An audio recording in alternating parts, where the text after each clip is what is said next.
नमस्कार dear students, स्वागत है आपका इस वीडियो में। और इस वीडियो में हम करेंगे कक्षा 8 का प्रश्नावली 8.3 का प्रश्न नंबर 4। और इससे पहले मैंने प्रश्न 1 से 3 तक हल करा दिए हैं। तो चलिए हम स्टार्ट करते हैं इस वीडियो को और करते हैं अपना प्रश्न नंबर 4 का हल। तो देखिए, प्रश्न नंबर 4 में हमसे पूछा क्या गया है कि मैंने जमशेद से 12,000 रुपये 2 वर्ष के लिए 6% वार्षिक दर से साधारण ब्याज पर उधार लिए।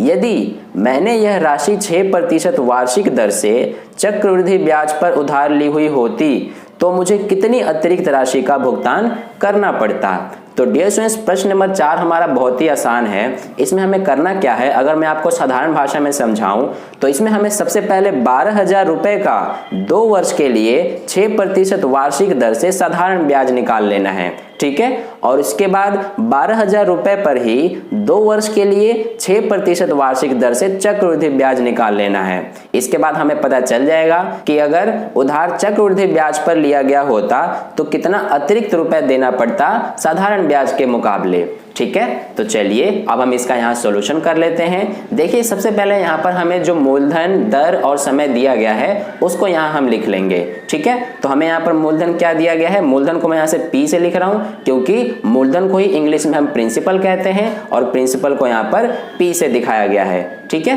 तो यहाँ पर प्रिंसिपल हमारा कितना है, यानी मूलधन कितना है, 12,000 रुपए। इसके अलावा इसमें हमें दर क्या दिया गया है, दर को हम R से लिखेंगे यानी कि रेट।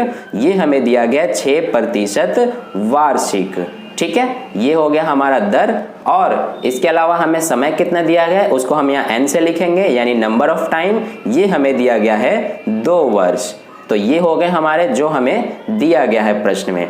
अब यहाँ पर देखिए, सबसे पहले हम यहाँ साधारण ब्याज निकाल लेते हैं। तो यहाँ पर हम लिख लेंगे कि 2 वर्ष के लिए हम क्या करेंगे, सबसे पहले साधारण ब्याज ज्ञात करेंगे।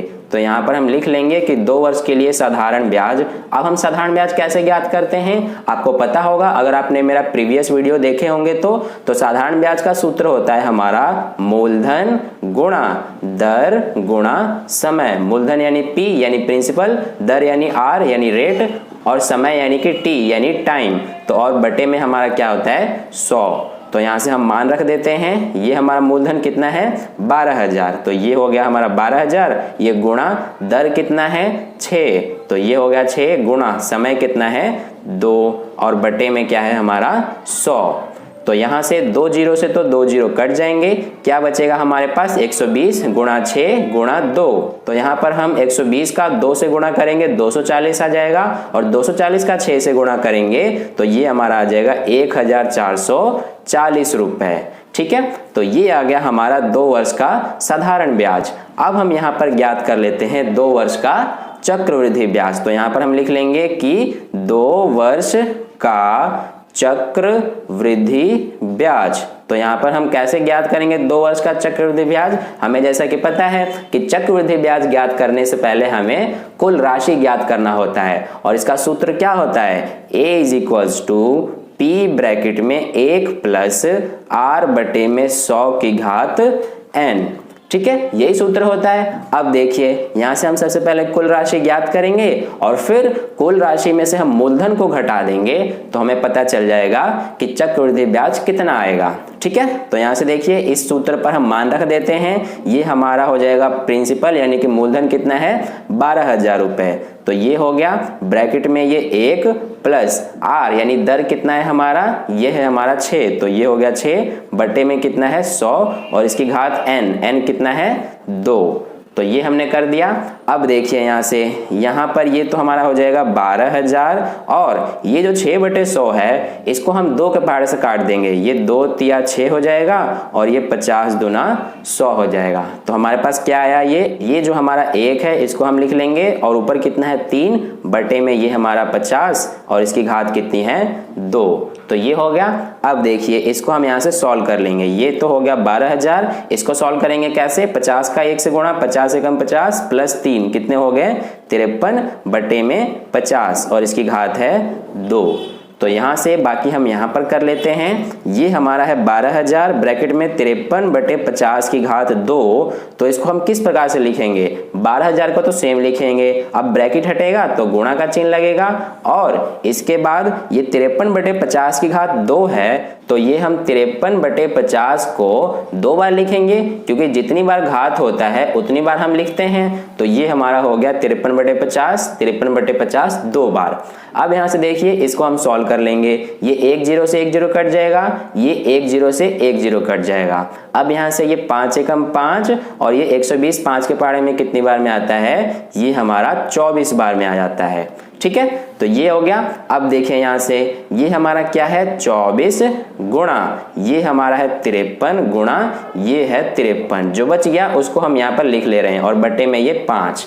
तो यहाँ से अब अगर हम 24 गुणा 53 इसको सॉल्व करें यानी गुणा करें तो कितना आ जाएगा, ये हमारा 67,416 और बटे में ये 5।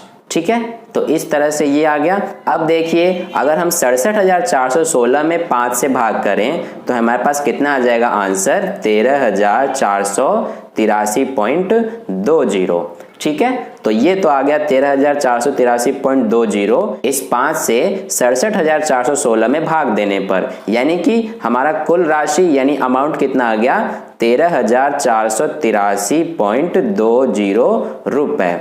अब ये तो आ गया हमारा अमाउंट यानी कि कुल राशि। अब हमें इसमें चक्रवृद्धि ब्याज ज्ञात करना है, तो चक्रवृद्धि ब्याज यानी कि कंपाउंड इंटरेस्ट यानी कि CI बराबर हम कैसे ज्ञात करते हैं, अगर हम कुल राशि में से यानी कि अमाउंट में से माइनस कर देंगे मूलधन को यानी कि P को, तो हमें पता चल जाएगा। तो देखिए हमारा कुल राशि कितना है 13,483.20, इसमें से माइनस कर देना है हमें मूलधन यानी कि मूलधन कितना है 12,000, तो ये हमने यहाँ पर घटा दिया।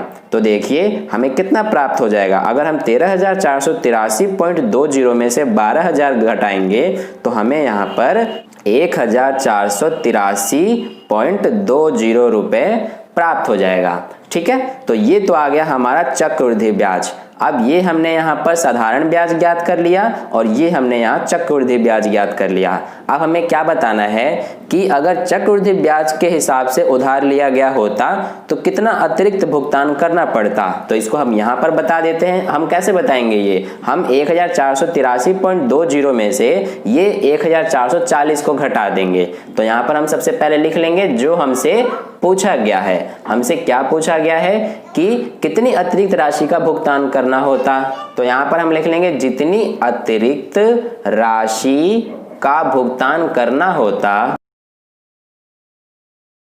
तो ये हम कैसे ज्ञात करेंगे, अगर हम ये 1,483.20 में से घटा देंगे ये 1,440 को, तो हमें देखिए कितना प्राप्त होगा। इस 1,483.20 में से ये 1,440 घटाने पर ये हमें यहाँ 43.20 रुपए ये प्राप्त होगा, यानी कि इतना अतिरिक्त भुगतान करना होता। ठीक है, तो इस तरह से हमारा प्रश्न नंबर 4 का हल कंप्लीट हुआ। आई होप आपको प्रश्न काल काफी अच्छे से समझ में आया है। अगर समझ में आया है तो इस वीडियो को लाइक कर दीजिएगा और पहली बार वीडियो को देख रहे हैं तो चैनल को सब्सक्राइब करके नोटिफिकेशन बेल का आइकन जरूर प्रेस कर लेना, ताकि अगली वीडियो जैसे अपलोड की जाए उसका नोटिफिकेशन सबसे पहले आपको मिल जाए। और अपने दोस्तों के साथ भी इस वीडियो को शेयर कर दें ताकि उन्हें भी इससे हेल्प मिल जाए। और कहीं पर भी कोई डाउट है प्रश्न में तो आप कमेंट करके मुझसे पूछ सकते हैं, मैं आपको समझाऊंगा। तो फिर मिलते हैं अगली वीडियो में नए प्रश्न के साथ, तब तक के लिए अपना ध्यान रखिए। धन्यवाद।